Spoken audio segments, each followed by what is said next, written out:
Coucou, coucou, mes anges. Aujourd'hui, nous allons parler de l'essence des pervers narcissiques comme notre toute première vidéo. Donc, partagez, abonnez-vous massivement. Pour commencer, bonsoir à tous. Donc, nous allons parler de l'essence des pervers narcissiques. Qu'est-ce qui fait que ces êtres humains se comportent comme ça? Nous avons deux types. Déjà, les raisons fondamentales qui font à ce que ces personnages se comportent comme ça. Donc, nous allons déconstruire ce mythe.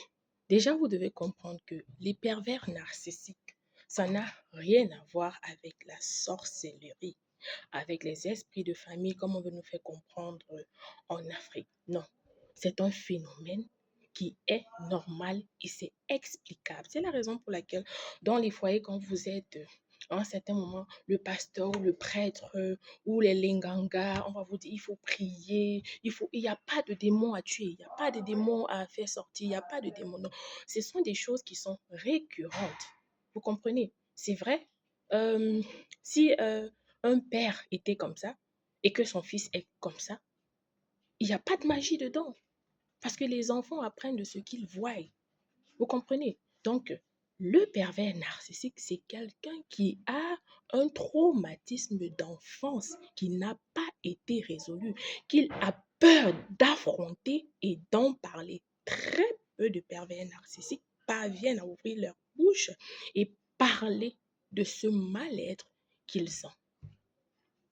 La toute première raison d'avoir des êtres aussi mauvais, et je vous parle déjà de cela selon mon expérience personnelle et aussi plus de 5 ans de recherche sur ce thème. D'accord? Donc, je vous parle avec des exemples palpables parce que j'y étais sur le terrain. J'ai vécu cela. J'ai vécu cela.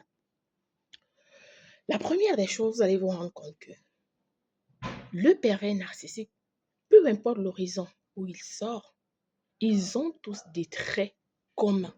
Ils n'ont pas besoin d'être sortis de la même mère, ils n'ont pas besoin d'être élevés par la même personne, ils n'ont pas besoin d'être du même pays. Non, les PV narcissiques, partout où qu'ils soient, ils ont des mêmes traits. C'est vrai, il peut y avoir des petites différences. Par exemple, vous allez voir qu'il y a un pervers narcissique, par exemple, qui est extrêmement avare, d'autres qui savent que malgré le fait qu'ils doivent être mauvais, aussi mauvais qu'ils soient, il sait quand même qu'à un certain moment, il faut prendre soin de la maison, il faut quand même aider ici et par là. Par contre, il y a d'autres qui ne le font pas. Pourquoi? Parce qu'ils se servent de ce qu'ils ont vu leurs parents faire. Donc, tout premier critère, d'accord? On a des pervers narcissiques qui sortent des familles où ils ont extrêmement été martyrisés, traumatisés, abusés. Ils n'ont pas connu l'amour. Vous allez voir, peut-être ils sont de familles très nombreuses et lui, c'est lui-là qu'on passe le temps à abuser, à envoyer, à taper. Bref, il est comme la bête noire de sa famille. On fait tout pour qu'il ne soit pas à l'aise. Il y a d'autres qui n'ont pas vécu avec les parents dans la maison. Par contre, on les envoyait chez des oncles ou des tantes où ils vivaient comme s'ils étaient des esclaves. Ils ont connu tout, sauf l'amour, sauf le pardon, sauf l'entente, toute leur vie jusqu'à ce qu'ils deviennent adultes. C'était la douleur, c'était les pleurs. Donc, quand ils grandissent et qu'ils sont des adultes, ils n'ont pour un seul objectif que de prouver qu'ils sont mieux. D'accord? Et pour eux, ils ont grandi dans cet environnement. Ce n'est que normal pour eux qu'ils vous fassent vivre cela parce que c'est une manière pour eux d'approuver qu'ils sont des êtres. Ils ont besoin d'avoir votre attention. C'est la raison pour laquelle ils font tout cela parce que quand ils étaient petits, ils n'ont pas reçu de l'attention, ils n'ont pas reçu de l'émotion, ils n'ont pas reçu de l'amour, ils n'ont pas reçu tout cela. Donc, ce qui fait que ils n'ont pas reçu le processus normal de développement d'un enfant. D'accord? Ça, c'est déjà la première chose. Le deuxième cas, on a des pervers narcissiques issus des familles où on a extrêmement choyé. Mais choyé dans quel sens, dans quel contexte? Vous allez voir ces enfants généralement, c'est soit la maman après a fait une très longue période sans enfanter, donc quand cet enfant vient au monde, il est traité comme un prince, comme un dieu. Il est le centre d'attention de tout. Vous comprenez? Il y a ceux-là qui sont des familles où la maman a perdu peut-être 3, 4, plusieurs grossesses et puis quand lui il est venu, il y est resté. Pour la maman, c'est son bonheur. Vous connaissez ce que ça veut dire pour une femme d'enfanter. Pour elle, après peut-être, après avoir sué toutes les injures de la belle famille et tout ça, donc pour elle, au fait, c'est ça. Son fils, son enfant est comme Dieu. On ne doit pas le taper, on ne doit pas le toucher, on ne doit pas, ainsi de suite. Il y a ceux-là qui sont des familles où sont des enfants uniques. Ils n'ont pas de frères, ils n'ont pas de sœurs, ou même ils ont un frère ou sœur, mais ils n'ont pas vécu ensemble dans la maison. Donc lui, il est la priorité et le choix de tout. Et surtout, et puis vous allez voir quand les oncles viennent, les enfants, les oncles sont à sa servitude, les gens font des choses pour lui, il est là comme un roi, il dit seulement que telle chose, on apporte, il fait, la maman n'est presque jamais là. Pourquoi? Parce que vous allez voir aussi, dans ces cas, la maman est extrêmement abusée par son époux. Donc, dans les deux cas, vous allez voir que ces enfants-là, d'accord, déjà, ils ont ce problème-là qu'ils n'ont pas reçu assez d'affection, d'émotion, d'entendre. Ils n'ont pas eu quelqu'un pour leur taper quand il fallait, pour leur dire ceci, c'est pas bien, pour leur dire ceci, c'est bien, on ne fait pas ceci. La personne que tu as en face de toi, c'est un être humain comme toi. Ce que tu peux faire et qu'il ressent un mal, on peut te faire la même chose. Il ressent les mêmes douleurs. C'est ton ego, c'est ton alter ego. Et puis vous êtes un, vous êtes unis. Raison pour laquelle ces gens n'ont pas de notion euh, de valeur humaine, au fait. Pour eux, ils sont plus humains que les autres. Pour eux, ils sont plus importants que les autres. Pour eux, ils doivent être le centre du monde. Vous comprenez? Et maintenant, dans ça, on applique ou on ajoute à ça l'abus qu'ils ont vu leur père ou leur mère subir. Parce que vous allez voir, choyer un enfant ne veut pas toujours dire donner tout. Dans le contexte des pervers narcissiques, ce sont les enfants qui étaient choyés où on leur a donné tout de manière matérielle. La maman étant extrêmement abusée ou le papa, dans certains cas, parce que oui, il y a des pervers narcissiques femmes ainsi qu'il y a des pervers narcissiques hommes. Moi, j'en connais des femmes. J'en connais aussi des hommes. C'est vrai que pour la femme, à un certain moment, c'est pas extrêmement poussé. Moi, je connais une famille, ils ont grandi dans l'abus total et complet. Et tous les membres de cette famille, ils sont mariés, mais les filles sont mariées aux hommes qu'elles abusent. Les hommes sont mariés aux femmes qu'ils abusent aussi. Donc, voilà donc leur essence. Donc, ces enfants-là, quand ils, quand ils sortent de ce genre de famille, dans leur tête, ils sont le centre du monde. Ceux qui ont été choisis, pour ceux qui ont été choyés. Pour eux, tout n'a de sens que s'ils existent. Pour eux, tout n'a de sens que si c'est d'abord pour eux. On va vous dire, un enfant, il a la ménagère, les oncles travaillent pour lui, tout ce qu'il veut, on va lui donner et tout, mais on oublie l'essentiel qui est quoi? Les valeurs humaines. En face de toi, tu as un être humain qui nécessite ton amour, ton affection, ton pardon ou qui a besoin que tu lui traites comme toi, tu aimerais être traité. Donc, ces parents-là, généralement, tellement ils ont vécu certaines périodes difficiles pour pouvoir soit enfanter ou alors ils ont été tellement martyrisés que pour eux, donner tout à l'enfant, c'est ça au fait leur manière d'exprimer leur amour. Vous comprenez? Donc, généralement, les mamans qui font ça, elles ne le font pas de manière consciente. Vous qui êtes maman à la maison, c'est pas facile, déjà, même en tant que vous-même, de corriger vos enfants. À moins aussi que, vous voyez, quelqu'un ait perdu plusieurs enfants ou elle a eu des difficultés à enfanter et tout et qu'on sort, il va falloir que tu te fasses violence à toi-même pour pouvoir être rigoureuse, assez rigoureuse avec ton enfant pour l'éduquer et pour l'amener. C'est la raison pour laquelle on dit il va falloir deux parents pour élever un enfant. Vous comprenez? Il faut deux parents pour élever un enfant parce que là où la maman peut faillir, le papa doit être là pour taper du poing. Et là où le papa peut faillir, la maman doit être là pour taper du poing. C'est un peu cela. Donc, on se retrouve à ce phénomène comment? Ces enfants, quand ils grandissent, qu'est-ce qu'ils ont? Ils ne sont pas passés par le processus normal de développement d'un enfant.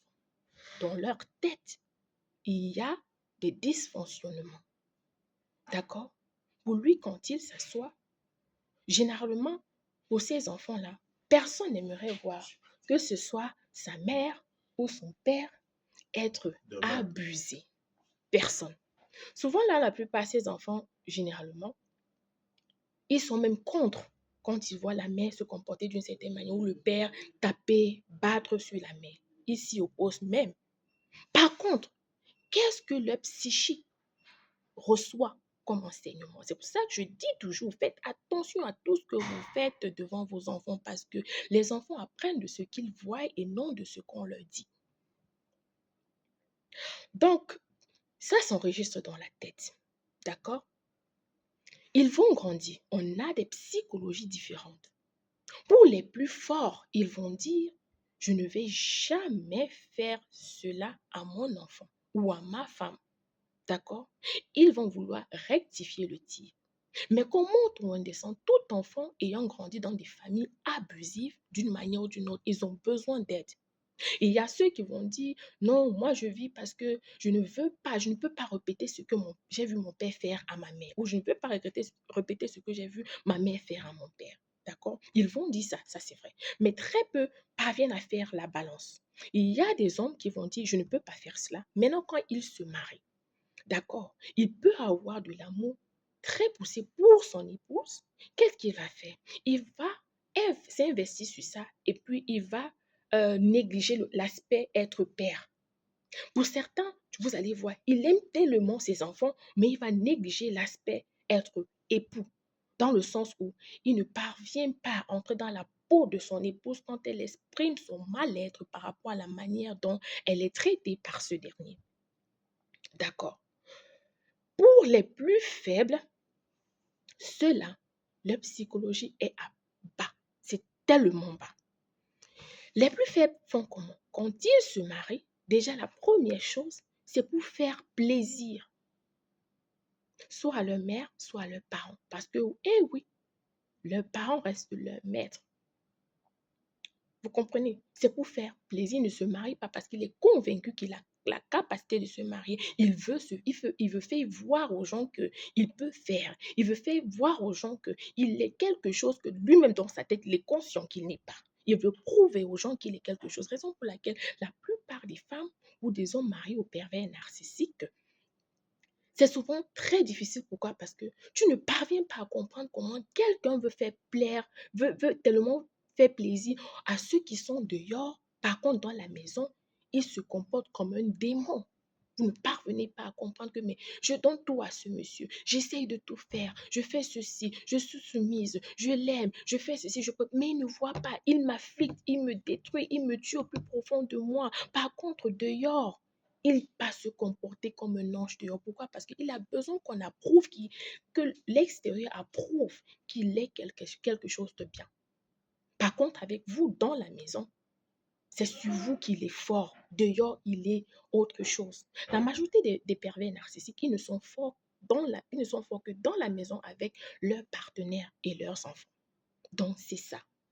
Dehors, ils ne peuvent pas être ce qu'ils sont dans la maison. Raison pour laquelle, généralement, ces femmes ou ces hommes qui ont épousé des pervers narcissiques, quand ils sont dehors ou quand ils expriment leur mal-être, la manière dont leur compagnon le traite, il est généralement difficile pour ceux de dehors de comprendre que ce soit possible. Parce qu'ils vont dire, mais cette personne, la façon dont il se comporte, non, tu ne peux pas dire ça. Est-ce que tu n'exagères pas un peu? Est-ce que non, tu exagères quand même. C'est pas quand même possible. Donc, c'est un peu ça.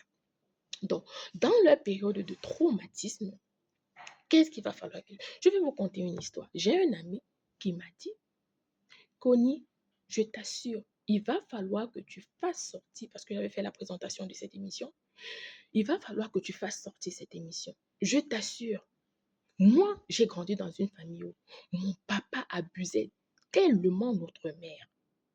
On était tous contre. Nous sommes une famille de 5 garçons.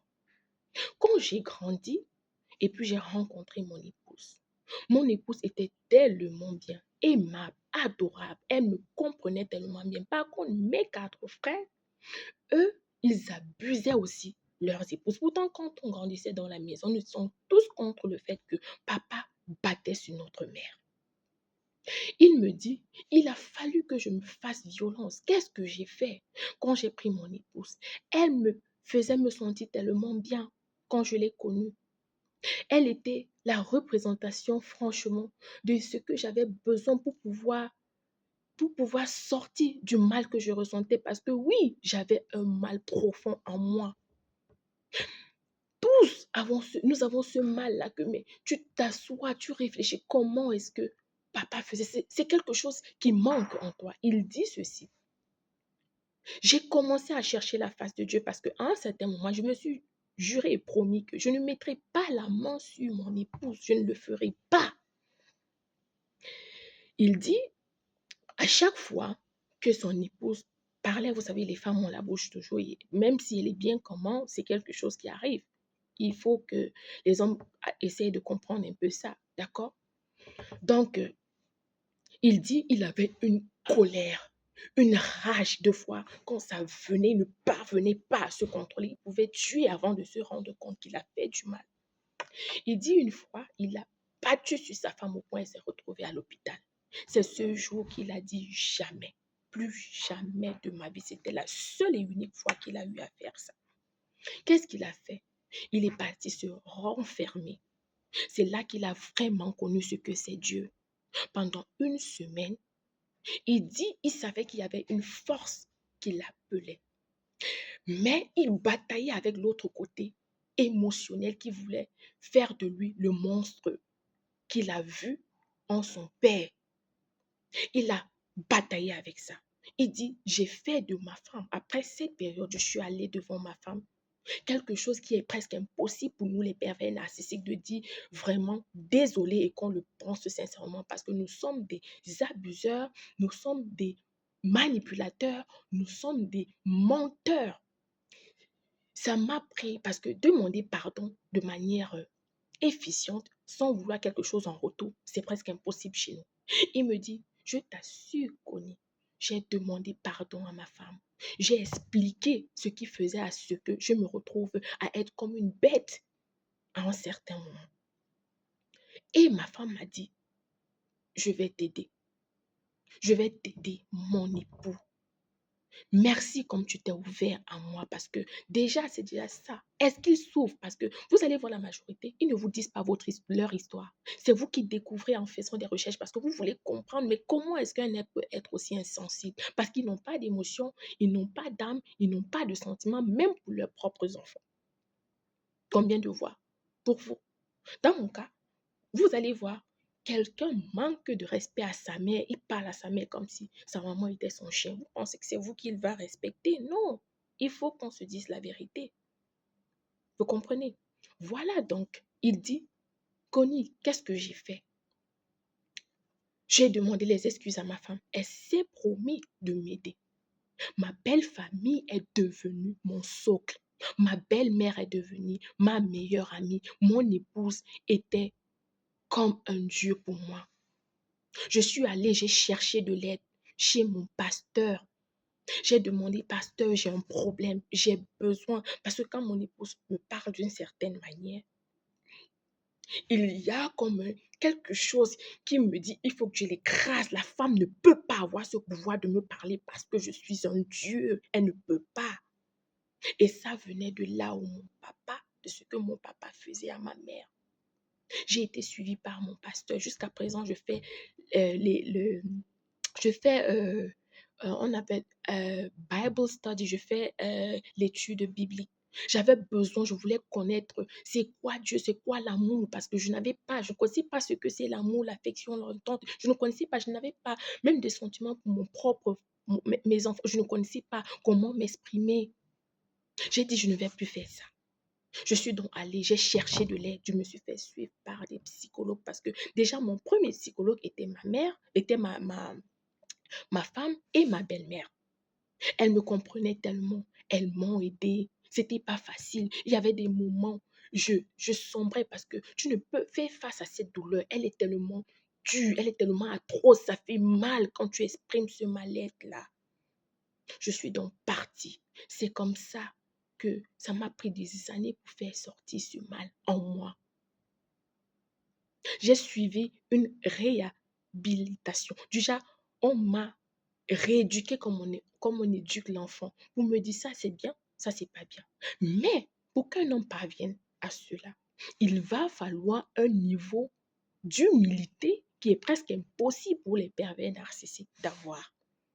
Presque impossible parce que vous avez toujours ce truc-là, quand vous parlez à un pervers narcissique, c'est comme si vous parlez au mur. Ça rentre ici, ça sort là-bas. Alors vous perdez même déjà votre temps quand vous leur parlez. Ce sont des gens qu'on ne raisonne pas parce que pour eux, ils connaissent tout. Ils sont au-dessus de tout. Ils connaissent. Il n'y a rien que tu peux leur apporter. Vous comprenez? Il n'y a rien que vous pouvez leur apporter. Raison pour laquelle on dit les mêmes causes produisent les mêmes effets. Vous allez voir dans ce que je viens d'expliquer, ces deux catégories, ces deux enfances difficiles-là, sont généralement les raisons pour lesquelles les pervers narcissiques se comportent comme ils se comportent. On leur a donné tout sauf l'éducation de base. Et l'enfant ne répète que ce qu'il voit son papa ou sa maman faire.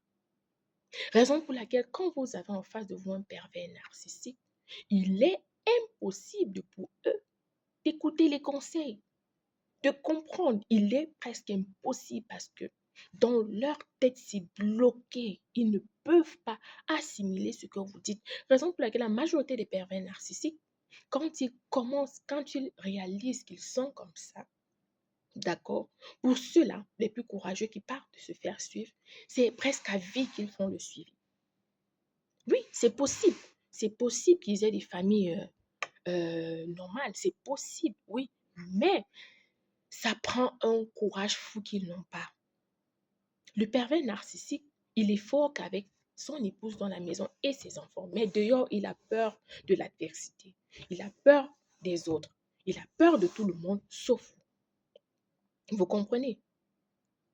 Il a peur de tout le monde, sauf vous. Je vais vous conter une petite altercation que j'ai eue. On avait l'habitude d'avoir des locataires. Donc, ces locataires, au fait, c'était deux. Ces locataires, au fait, il y avait des moments, ils ont désaéré et tout et consort. Le monsieur ne peut parler à ses locataires. Qu'est-ce qu'il fait? Il est prêt à laisser les locataires partir parce qu'il ne peut pas faire face à d'autres hommes comme lui. Vous comprenez? Maintenant, qu'est-ce qu'il va falloir faire? Il est prêt à laisser. Il vient me dire, est-ce que tu sais, moi, je vais laisser moi le locataire, je ne veux pas les problèmes, mais pas avec, parce que je ne veux pas les maux de tête. Il ne veut pas les maux de tête avec tout le monde sauf vous.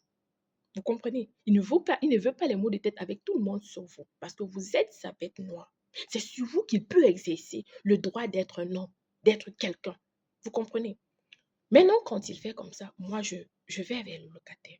Je menace et puis l'argent sort. Quand l'argent sort, j'entre dans la maison. Il me prend que par le cou. Hé, donne-moi mon argent. J'étais là, pendu comme ça. J'ai seulement déposé l'argent et puis la personne a pris. Pour vous dire que ce sont des gens, c'est comme ça qu'ils sont. Et vous allez voir, il y a des pervers narcissiques qui ont grandi dans les familles où le père abusait tellement, ou la maman abusait tellement qu'ils doivent rester en perpétuel instant de problème. Tout le temps, il faut les problèmes, il faut la bagarre, C'est pour ça qu'à un certain moment, quand vous êtes avec ces gens, quand vous êtes en relation avec eux, ils ont besoin d'être dans ce même environnement pour se sentir bien. Ils ne connaissent pas la paix. Ils ne connaissent pas l'amour, ils ne connaissent pas l'entente, ils ne connaissent pas ça. Ils ont besoin de maintenir cela. À un certain moment, vous pouvez comprendre le fait que, mais comment, donc disons-nous la vérité, si quelqu'un n'a connu que la guerre dans sa vie, comment espérez-vous qu'il puisse comprendre votre langage d'amour? votre langage de communication. Moi, par exemple, je n'ai jamais vu mon père lever la main sur ma mère. Pour moi, c'était comme la fin du monde. Je ne savais pas comment faire et tout. Donc, c'est pour ça qu'à un certain moment, vous tolérez même. Nous allons voir dans un autre épisode les femmes ou les hommes dont les pervers narcissiques sont attirés. Parce que oui, les pervers narcissiques ne prennent pas n'importe qui comme compagne. Non, non, non, non. C'est pas possible. Ils ont des critères et des caractéristiques spécifiques des femmes ou des hommes qu'ils veulent ou qu'elles veulent. Bien sûr, parce que tout le monde ne peut pas être avec ces gens. C'est pour ça que vous voyez, quand vous sortez d'une relation avec ces gens, on dit ils sont des vampires, c'est vrai. Vous sentez comme si vous avez été sucé, votre sang, vous n'avez plus de sang, vous êtes drainé, vous êtes juste de la coque. Vous êtes juste de la coque. Ça, c'était la première partie. J'espère que vous avez été assez édifiés. Donc, nous allons voir demain, actuellement, c'est quoi au fait les critères des femmes ou des hommes dont les pervers narcissiques sont attirés. Retrouvons-nous demain pour autre épisode sur les pervers narcissiques. Ciao et prenez soin de vous. Au revoir.